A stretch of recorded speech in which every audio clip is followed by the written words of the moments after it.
Hola, el paquete de Climatol contiene funciones para el control de calidad, relleno de datos faltantes y homogenización de series climáticas de diferentes elementos climáticos y resoluciones temporales. Las mensuales y diarias son las más comunes. Como el resto de paquetes de R, es gratuito, de código abierto y multiplataforma. La versión disponible en el repositorio CRAN se instala mediante los procedimientos habituales del entorno de programación R. Alternativamente, puede descargarse la versión de desarrollo disponible en la página web de Climatol, climatol.eu. Aquí tenemos esta página. Disponemos de 3 pestañas para elegir uno de los 3 idiomas disponibles y en él tenemos un enlace a la versión de desarrollo, que sería la que habría que descargar para emplear las funciones que voy a describir en este primer vídeo dedicado a cómo preparar los datos de entrada. También disponemos de una guía en español que está adaptada a la versión publicada. Todavía las funciones nuevas que voy a comentar no figuran en esta guía. Bien, pues vamos a empezar viendo cómo preparar los ficheros de entrada. Como dice la guía de uso, únicamente se necesitan 2 ficheros de texto.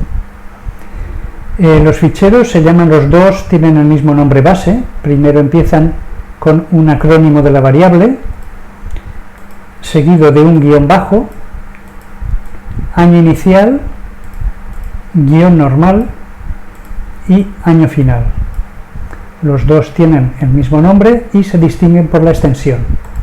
La extensión est es la del fichero de estaciones y contendrá las coordenadas x, que será la longitud geográfica en grados con decimales, y la latitud en grados con decimales también. Z será la altitud en metros, los códigos y los nombres de las estaciones. Y el otro fichero tiene extensión DAT y va a contener los datos de todo el periodo de la primera estación, seguidos por los de la segunda y así sucesivamente, en el mismo orden en que figuren en el fichero de estaciones, usando un punto como separador decimal. Como las series va a ser difícil que todas estén completas, normalmente casi podríamos decir que no habrá ninguna completa, entonces cualquier dato ausente tiene que rellenarse bien con NA con mayúscula o con un código numérico, como por ejemplo -999, de manera que el bloque de datos esté completo, desde el primero hasta el último. Si son datos diarios, por tanto, sería desde el 1 de enero del año inicial hasta el 31 de diciembre del año final.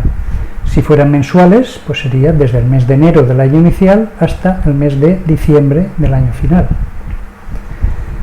Como he dicho, ambos ficheros son de texto plano, entonces los usuarios de Windows, si pretenden abrir un fichero de estos, Windows, como se guía por la extensión, no reconocerá qué extensiones son .est y .dat y preguntará cómo abrir esos ficheros. Entonces hay que indicarle que se pueden abrir con Notepad o cualquier otra aplicación de edición de ficheros de texto.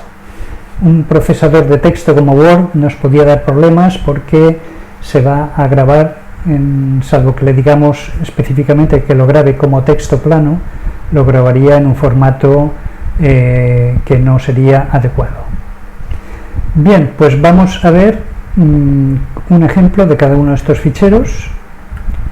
Este serían las primeras líneas de un fichero de estaciones. Aquí tenemos la longitud con signo negativo si es oeste, la latitud sería con signo negativo si fuera sur, la altitud, el código de la estación y el nombre.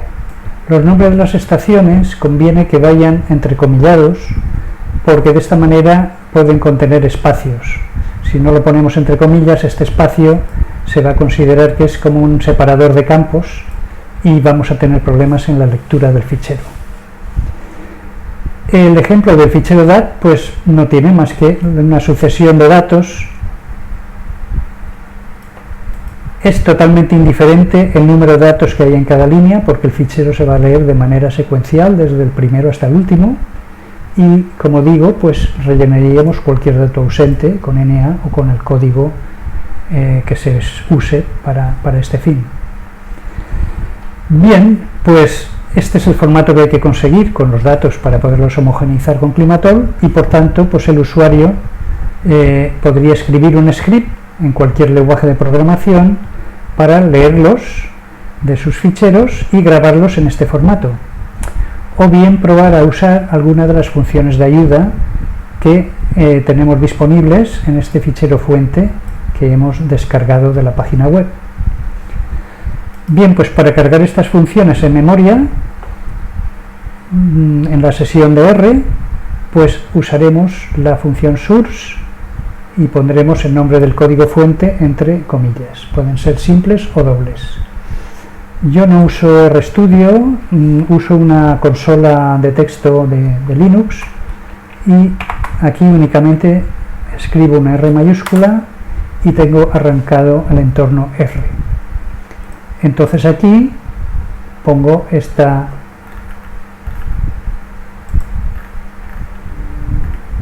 sentencia que he comentado aquí, source cliomog R, y ya tengo las funciones en memoria. Vamos a ver estas cuatro funciones. Tenemos por un lado db2dat, que permite obtener los ficheros para Climatol directamente extrayéndolos de los datos de una base de datos. Esta base de datos ha de ser accesible mediante el protocolo ODBC, que debe estar instalado y configurado en la máquina cliente, y además hará falta el paquete de RODBC. La descripción de los parámetros se puede ver en el código fuente de la función. Aquí tenemos el código cliomog.r y tenemos la descripción de la función db2dat con los parámetros y su explicación en comentarios aquí. Bien, pues vamos a suponer que queremos extraer series diarias de humedad relativa que tengan un mínimo de 10 años de observación en el periodo 1961-2015 y que están en nuestra base de datos que se llama Clima y que podemos acceder a ella mediante un usuario llamado user y una clave pass. Entonces, si asignamos los nombres correctos a las tablas y a las variables de la base de datos, dando todos los parámetros, no es necesario nombrarlos aquí dentro en la llamada a la función. Entonces lo que haríamos es primeramente cargar RODBC, la librería, abrir la conexión, yo le llamo CH, pero podría ser cualquier nombre que queramos usar aquí. La función es ODBC Connect y aquí es donde tendríamos que poner el nombre de la base de datos, nombre del usuario, with, igual user, password, pwd es pass, o la que sea en cada caso, y con esto tendríamos abierto un canal directo a la base de datos. Es entonces cuando podemos usar esta función db2dat y entonces aquí le pongo el acrónimo que elijo para humedad relativa, pues es HREL, también entre comillas, año inicial, año final, solicito mínimo 10 años de datos, digo que son diarios, aquí le pongo el canal, nombre del canal que he abierto a la conexión, que en este caso es CH, y ya tengo que empezar a decir cómo se llaman las tablas y los campos en esta base de datos clima. Supongamos que la tabla que contiene la humedad relativa se llama Rel Humidity, y entonces, ¿cómo se llaman los códigos de estación? Pues vamos a suponer que se llaman Station, que las fechas se llaman Date y que los valores de humedad relativa se llaman Value. A continuación tengo que decirle cómo se llama la tabla que contiene los datos de las estaciones. Vamos a suponer que se llama Stations con minúscula y nuevamente qué campo es el que contiene los códigos de la estación. Vamos a suponer que se llama station, igual que en la tabla de humedad relativa, podría en esta tabla de estaciones tener otro nombre. ¿Cómo se llaman los nombres de la estación? Pues está en la variable name. Las longitudes, pues quizás se llamen longitude, las latitudes latitude y la altitud podría ser elevation. Una vez ejecutada esta función, ya nos habrá generado los ficheros HRL 1961-2015 DAT y HRL 1961-2015.es listos para proceder a la homogenización con Climator. Si no vamos a seguir usando la conexión a la base de datos, pues la podemos cerrar con ODBC Close CH. Si no es posible generar estos ficheros directamente, como se ha mostrado aquí, entonces las bases de datos suelen implementar mecanismos para obtener las series en formato CSV, con lo cual se puede probar a usar alguna de las otras tres funciones que vamos a ver a continuación. Y de un fichero de estaciones. Para ver la descripción de los parámetros, vamos a ver el código fuente. Busco una línea que comience por daily y aquí tenemos la definición de la función. En este caso los comentarios están arriba y entonces primeramente hay que poner el nombre del fichero que contiene los nombres y las coordenadas, códigos y nombres de las estaciones. En este fichero van también en la primera columna los nombres de los ficheros de datos. Después ya irían las columnas en este fichero que tienen los nombres, longitudes, latitudes, etcétera, los datos de las estaciones y sus nombres. Después irían las columnas de los ficheros de datos, en este caso, que llevarían año, mes, día y el valor. Y luego ya, pues, el acrónimo de la variable, año inicial, año final, el número mínimo de datos, no de años, sino de datos que queremos usar. Podemos especificar un separador de los datos, un separador de punto decimal, las cadenas de código ausente, si el fichero tiene una cabecera o no, etcétera. Vamos a ver un ejemplo. Para ello voy a usar unos ficheros que he puesto en este directorio data.txt. Es un ejemplo cortito para que me genere un fichero también con no demasiados datos, con objeto de que en el segundo vídeo dedicado a la homogenización no dure demasiado tiempo. Entonces aquí tenemos estos 5 ficheros de datos. Tienen por nombre el código de la estación .txt, pero en realidad el nombre podría ser cualquiera, porque aquí en el fichero de estaciones empezamos poniendo el nombre del fichero. Por tanto, en este caso el nombre del fichero es indiferente porque lo vamos a especificar aquí. Entonces aquí sí que pondremos el código de las estaciones, el nombre, en este caso se trata de unas estaciones del norte de Chile, la latitud, la longitud y la altitud. Esto puede ir en cualquier orden porque luego le diremos en qué orden tiene que extraerlas para formar el fichero para Climator. También al final, en este caso, viene el país. Bien, pues los ficheros de estaciones únicamente llevan año, mes, día y pueden tener más de una variable. Nosotros le diremos en qué orden de columna están los datos que nos interesa estudiar. Perfecto, pues entonces, para este ejemplo, tenemos que irnos a este directorio data.txt.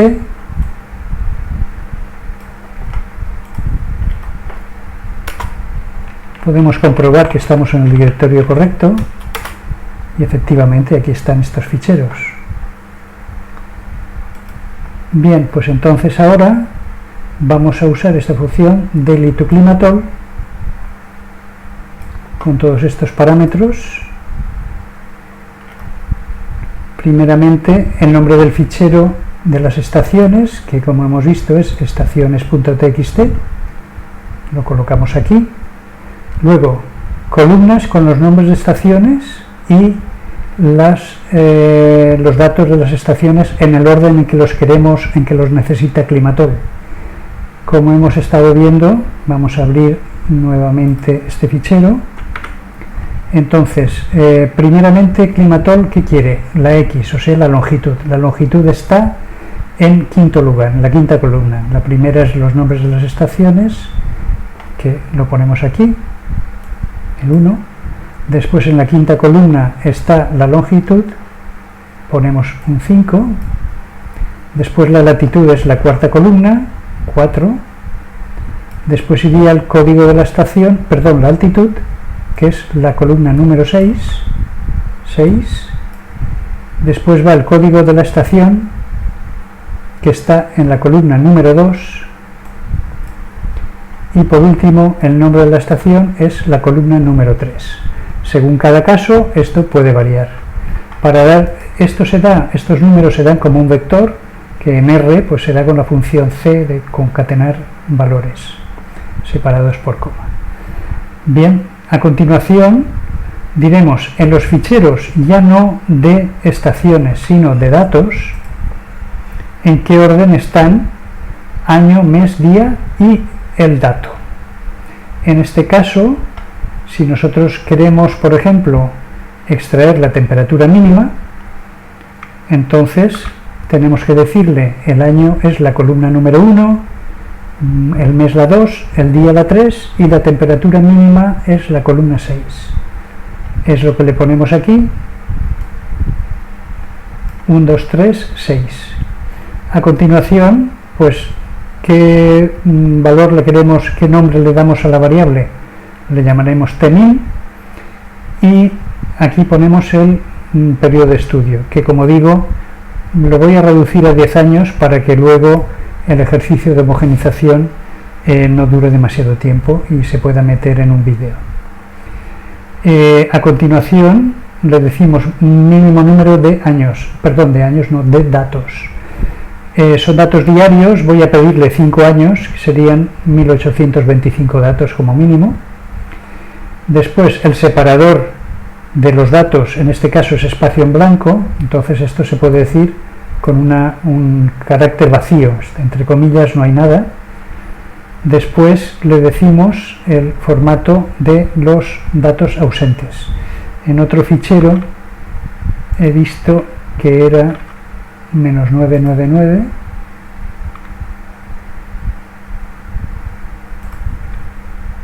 este por ejemplo, por tanto sabemos que la ausencia de dato es -999, se lo ponemos aquí con el parámetro nastrings y entre comillas -999.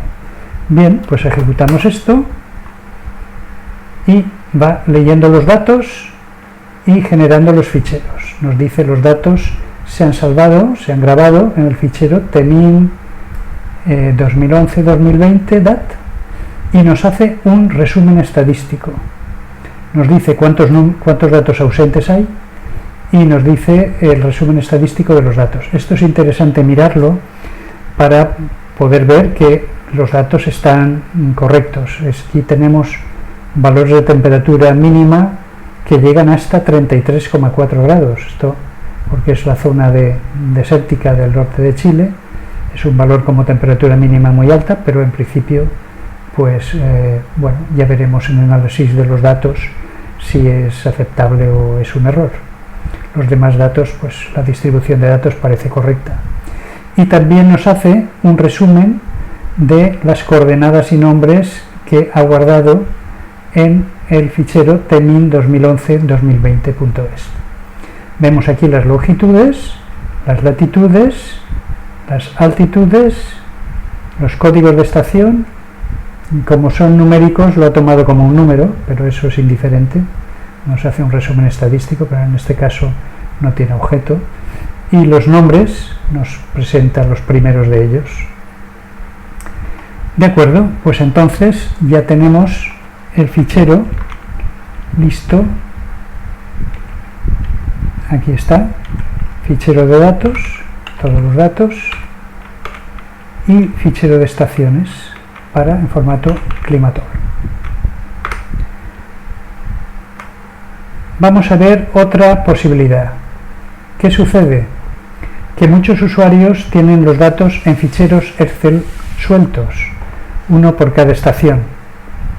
Entonces hay que leer estos ficheros y grabar sus datos en un único fichero CSV mediante la función XLS to CSV, que necesita tener instalada la librería readxl.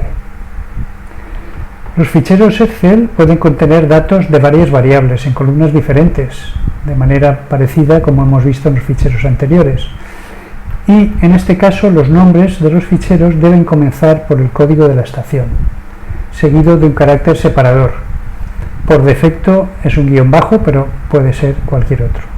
Ejemplos de nombres de ficheros: 0323, que sería el código de la estación, en este caso un separador que es un guión bajo, y a continuación puede ir cualquier cosa en el nombre, como el nombre de la estación o cualquier otra cosa. La extensión puede ser XLSX o puede ser XLS. Este otro ejemplo de nombre de fichero es un fichero XLS y lo único que lleva en el nombre es el código de la estación. Estos ficheros deben contener al menos una línea de encabezamiento. Si contienen más, deberán tener al menos una celdilla vacía en las columnas correspondientes a la fecha y el dato a leer. La descripción de los parámetros se puede ver en el código fuente igualmente. Aquí la tenemos. Tiene un directorio donde se colocan los ficheros, las hojas Excel que hay que leer. Habrá un directorio de archivo a donde se irán moviendo estos ficheros, estas hojas, una vez vayan siendo procesadas. Elegiremos una abreviatura para la variable. La extensión indicaremos si es XLSX o es XLS, y diremos en qué columnas de datos están, año, mes, día y el valor de la variable. Asimismo, el separador del código del nombre, del resto del nombre del fichero, que por defecto es un guión bajo.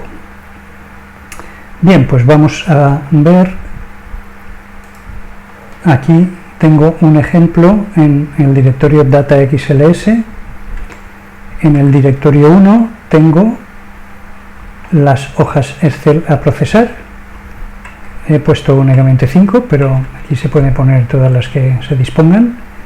Vemos que el separador de un código que está formado en este caso por 3 letras mayúsculas, el separador es un guión normal. Por tanto, como por defecto era un guión bajo, habrá que especificar esto. Y van a ir, según se vayan procesando, se irán copiando aquí. Esto se hace porque si luego se añaden más hojas, los datos se van a ir acumulando al fichero único CSV, entonces no hace falta volver a procesarlas todas. O si en algún momento alguna hoja no se ha leído porque había un error en el nombre del código, en el nombre del fichero o algo, la vamos a ver que se ha quedado en este directorio sin procesar. Entonces, una vez arreglado el problema, se ejecuta de nuevo la función y no hace falta volver a procesar todas las hojas. Bien, entonces lo primero que hemos de hacer será cambiar a este directorio. Vamos a comprobar que estamos en el sitio correcto. Sí, aquí tenemos dir1, dir2. Entonces ahora vamos a cargar la librería readxl y ahora ya podemos ejecutar XLS to CSV. De dir1 a dir2 llamamos prec a la precipitación, que es lo que vamos a capturar, y especificamos que el separador del código en el nombre de los ficheros es un guión normal. Ejecutamos esto y va leyendo las hojas, y entonces nos dice que los datos de 5 ficheros XLSX del directorio 1 se han grabado todos en un fichero llamado allprec.data.csv, y los códigos que había aquí delante de los nombres se han grabado en allprec.stations.csv. También nos recuerda que los ficheros originales se han movido al directorio 2, que es el que hemos especificado como directorio de archivo. Podemos ver que efectivamente aquí ya no hay nada, y en dir 2 están los ficheros procesados. Aquí tenemos el allprec.data con los códigos de la estación, año, mes, día y el valor. Están todas las estaciones en el mismo fichero. Bien, pues una vez que tenemos esto, entonces para hacer los ficheros para Climatol, lo que haremos será usar esta última función, csv to climatol. csv to climatol lleva el nombre del fichero único que contiene todos los datos, le ponemos en qué columnas están, en este caso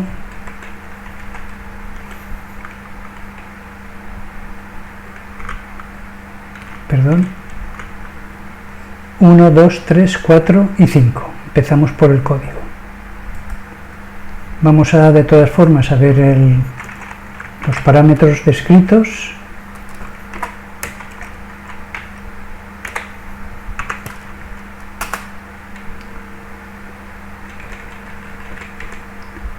Entonces, primero va el fichero CSV, que contiene todos los datos. ¿Qué columnas de datos son? El fichero de estaciones, que puede ser el mismo que el fichero de datos, porque a veces nos pueden suministrar un fichero que tiene todos los metadatos de las estaciones y los datos en los mismos registros, en las mismas filas. Entonces habría que especificar también en qué columnas están los datos de las estaciones, y entonces ya ponemos nuestro acrónimo de variable climática para el fichero climatol, que no tiene por qué ser el mismo que hemos usado antes, el año inicial, año final, número mínimo de datos que queremos, y lo demás en principio no haría falta tocarlo, coma, punto, bueno, quizá el código de ausencia de dato. Entonces vamos a poner aquí allprec.data CSV del 1 al 5.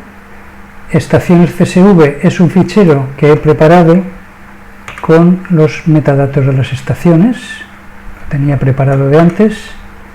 Esto está en el mismo orden que se van a usar luego para el fichero de estaciones de Climatol, pero no tendría por qué. En este caso, como están en el mismo orden, pues las columnas serán 1 a 5, como dice aquí. De acuerdo. Entonces, vamos a usar, y pedimos también 5 años de datos, o sea, 1825 datos diarios. Ejecutamos la función y nos da, análogamente a una de las funciones vistas anteriormente, un resumen estadístico. En este resumen estadístico vemos que el mínimo valor de la precipitación es menos 99,9. Entonces es porque eso era el código de ausencia de dato, que no lo habíamos visto, que era ese el que se usaba en estos ficheros. Entonces este resumen estadístico nos permite darnos cuenta de este hecho. También podemos revisar si las coordenadas se han leído bien, altitudes, etcétera. De acuerdo, pues ¿qué hemos de hacer? Volver a repetir la función, añadiendo la especificación de que nastrings igual menos 99.9.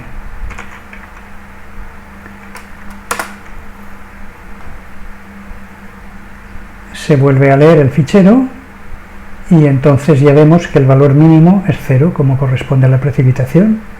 Valor máximo 258, número de datos ausentes y nuevamente bueno, el fichero de estaciones no tenía problemas, por tanto se ha leído correctamente también esta vez.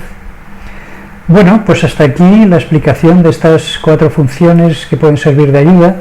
Lamentablemente siempre habrá usuarios que tendrán los ficheros de otra manera diferente y entonces pues tendrán que hacer algún ajuste o bien en la función, ya que tienen el código fuente, o bien convertir sus ficheros un poco de manera que se puedan usar estas funciones de ayuda.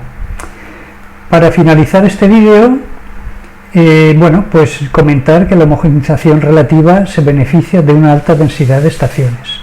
Para aumentarla no hay que dudar en usar series cortas. Solo con 10 años de observación, o incluso a veces pues 5 como hemos pedido aquí, ya son muy aprovechables siempre y cuando tengan una calidad aceptable. Por otra parte, Climatol requiere que no haya ningún paso de tiempo que no tenga ningún dato en ninguna estación, pues en ese caso no va a tener ninguna referencia para rellenar los datos ausentes. Si no se puede añadir alguna serie más que proporcione datos en esos periodos críticos, entonces se puede añadir una o más series de algún reanálisis que provea datos diarios de la variable estudiada. Puede ser el NCEP, de ENCAR, el 20CR reanalysis, ERA5, etc. Si vamos a homogeneizar una serie alejada de cualquier otra con la que pueda estar correlacionada, el uso de una serie de reanálisis es el único recurso. Para ello bastará añadir los datos de la serie de reanálisis al final del fichero DAT y también una línea con las coordenadas del punto de grid y un código y nombre ficticios al final del fichero de estaciones. El código debe empezar por un asterisco en el caso de series de reanálisis y si estamos homogeneizando una única serie debemos añadir el parámetro force igual true a la función homogen, porque si solo se encuentra una estación y no tiene más referencias, sin este parámetro no va a realizar ningún cambio, ninguna corrección en la serie problema. Si por otra parte vamos a homogeneizar las series de un área muy extensa con climas variados, entonces será necesario subdividir el territorio en zonas más pequeñas que tengan climas más homogéneos. Y hasta aquí este primer vídeo sobre el uso de Climatol, que ha sido dedicado enteramente a cómo preparar los ficheros de entrada. Espero que haya sido útil y en un segundo vídeo vamos a ver ejemplos de homogeneización y de análisis de los resultados.